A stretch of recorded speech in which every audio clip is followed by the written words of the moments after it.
वाराणसी, प्राचीन रीति रिवाजों का शहर, एक ऐसा शहर जहां जीवन और मृत्यु पवित्र गंगा के किनारे एक दूसरे से मिलते हैं। एक शहर जो अपने आध्यात्मिक महत्व के लिए जाना जाता है, लेकिन इस पवित्र शहर की सतह के नीचे एक अंधेरा पनपता है। एक अंधेरा जो कमजोर लोगों का शिकार करता है, एक अंधेरा जो हिंसा के एक भयानक कृत्य के रूप में फूट पड़ा, जिसने एक युवती के जीवन को चकनाचूर कर दिया। हम उसे माया कहेंगे, उसकी पहचान छुपाने के लिए, उसे वह सम्मान वापस देने के लिए जो इतनी बेरहमी से छीन लिया गया था। माया भारत की लाखों अन्य युवतियों की तरह एक ऐसी दुनिया में रहती थी जहां हर साये में खतरा मंडराता था, जहां हिंसा का खतरा एक निरंतर साथी था। यह माया की कहानी है, एक कहानी जो एक ऐसे समाज के काले पक्ष को उजागर करती है, जो गहरे जड़ें जमाए हुए स्त्री द्वेष और यौन हिंसा के अपराधियों के लिए दंड मुक्ति की संस्कृति से जूझ रहा है। यह एक ऐसी कहानी है जिसे बताया जाना चाहिए। यह एक ऐसी कहानी है जिसे सुनना जरूरी है। माया की कहानी कोई अलग घटना नहीं है। यह उन प्रणालीगत विफलताओं की एक कठोर याद दिलाती है जो इस तरह के जघन्य अपराधों को खतरनाक नियमितता के साथ होने देती है। यह आत्मनिरीक्षण और कार्रवाई की तत्काल आवश्यकता का प्रमाण है, क्योंकि केवल अंधेरे का सामना करके ही हम एक ऐसी दुनिया बनाने की उम्मीद कर सकते हैं जहां माया जैसी महिलाएं बिना किसी डर के रह सकें।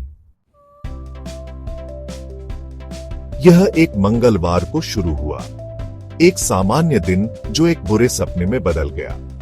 माया एक जाल में फंस गई, खुद को कुछ पुरुषों की दया पर पाया। वो पुरुष जिन्होंने उसे एक इंसान के रूप में नहीं, बल्कि अपनी विकृत इच्छाओं को पूरा करने की वस्तु के रूप में देखा। ड्रग्स शामिल थे, वश में करने, नियंत्रित करने, चुप कराने का एक हथियार। इसके बाद जो हुआ वह एक अकल्पनीय परीक्षा थी जो 7 कष्टदायक दिनों तक चली। 7 दिन की कैद, 7 दिन का अत्याचार, 7 दिन जो माया की आत्मा पर हमेशा के लिए घाव छोड़ देंगे।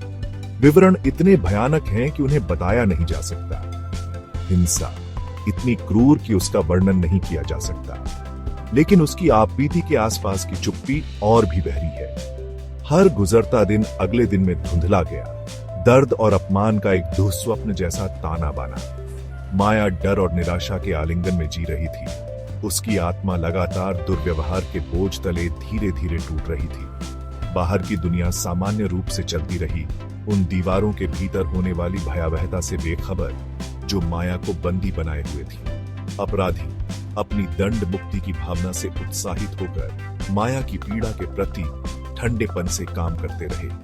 वे एक जहरीली मर्दानगी के प्रतीक थे जो भारतीय समाज में व्याप्त है। एक ऐसी मर्दानगी जो शक्ति को प्रभुत्व और नियंत्रण के साथ जोड़ती है। जब माया आखिरकार अपने बंधकों से बच निकली तो वह अपनी पूर्व स्थिति की छाया मात्र थी।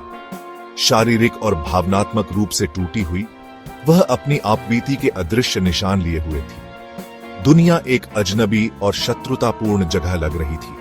हर आवाज और नजारा उस आघात के लिए एक संभावित ट्रिगर था जो उसके जागने के घंटों को परेशान करता था और उसकी नींद में घुसपैठ करता था। स्वास्थ्य लाभ का रास्ता लंबा और कठिन था। शारीरिक घाव भर जाएंगे, लेकिन मनोवैज्ञानिक निशान गहरे थे। उन भयावहताओं की निरंतर याद दिलाते थे जिन्हें उसने सहा था। आघात बुरे सपने, फ्लैशबैक, पैनिक अटैक और डर की व्यापक भावना के रूप में प्रकट हुआ, जिससे किसी पर भरोसा करना मुश्किल हो गया। माया की कहानी मानवीय भावना के लचीलेपन का प्रमाण है, लेकिन यह यौन हिंसा के विनाशकारी प्रभाव की भी एक कठोर याद दिलाती है। पीड़ितों पर होने वाला आघात तात्कालिक शारीरिक और भावनात्मक दर्द से कहीं आगे तक फैला हुआ है। यह उनके आत्मबोध, दूसरों पर उनके विश्वास और अपने आसपास की दुनिया के साथ जुड़ने की उनकी क्षमता को चकनाचूर कर सकता है। पूर्णता की ओर वापसी की यात्रा एक चुनौतीपूर्ण है, जिसके लिए अत्यधिक साहस, समर्थन और विशेष देखभाल की आवश्यकता होती है। फिर भी माया जैसे कई बचे लोगों के लिए उपचार का मार्ग बाधाओं से भरा है, जिसमें सामाजिक कलंक, समझ की कमी और अपर्याप्त संसाधन शामिल है। माया का मामला अनगिनत अन्य मामलों की तरह उन प्रणालीगत विफलताओं को उजागर करता है जो भारत में हिंसा और दंड मुक्ति के चक्र को कायम रखती है। प्रारंभिक पुलिस प्रतिक्रिया से, जो अक्सर असंवेदनशीलता और पीड़ित को दोष देने से ग्रस्त होती है, धीमी और बोझिल न्यायिक प्रक्रिया तक, यह प्रणाली बचे लोगों को न्याय दिलाने के बजाय अपराधियों की रक्षा के लिए बनाई गई प्रतीत होती है। पुलिस जांच धीमी और अक्सर असंवेदनशील थी। माया के बयान पर संदेह और अविश्वास किया गया, मानो उसे अपनी ही पीड़ा की सत्यता साबित करनी हो। अपनी आप बीती के विवरण को फिर से बताने की प्रक्रिया अपने आप में एक दर्दनाक अनुभव था, जिसने उसे उन भयावहताओं को फिर से जीने के लिए मजबूर किया जिन्हें वह इतनी बेसब्री से भूलना चाहती थी। कानूनी लड़ाई भी उतनी ही कठिन थी। देरी, स्थगन और गवाहों की सुरक्षा की कमी अक्सर बचे लोगों को न्याय पाने से रोकती है। सामाजिक कलंक का डर अपराधियों या उनके परिवारों से प्रतिशोध के खतरे के साथ उनकी आवाजों को और खामोश कर देता है। जवाबदेही की कमी और यौन हिंसा से जुड़ी दंड मुक्ति की संस्कृति एक खतरनाक संदेश भेजती है कि इस तरह के अपराध स्वीकार्य हैं, कि अपराधी बिना सजा के बच जाएंगे, और यह कि बचे लोगों की आवाज मायने नहीं रखती। यह एक ऐसी प्रणाली है जिसे पूरी तरह से बदलने की जरूरत है। एक ऐसी प्रणाली जो बचे लोगों के अधिकारों और कल्याण को प्राथमिकता देती है और अपराधियों के लिए त्वरित और निश्चित न्याय सुनिश्चित करती है।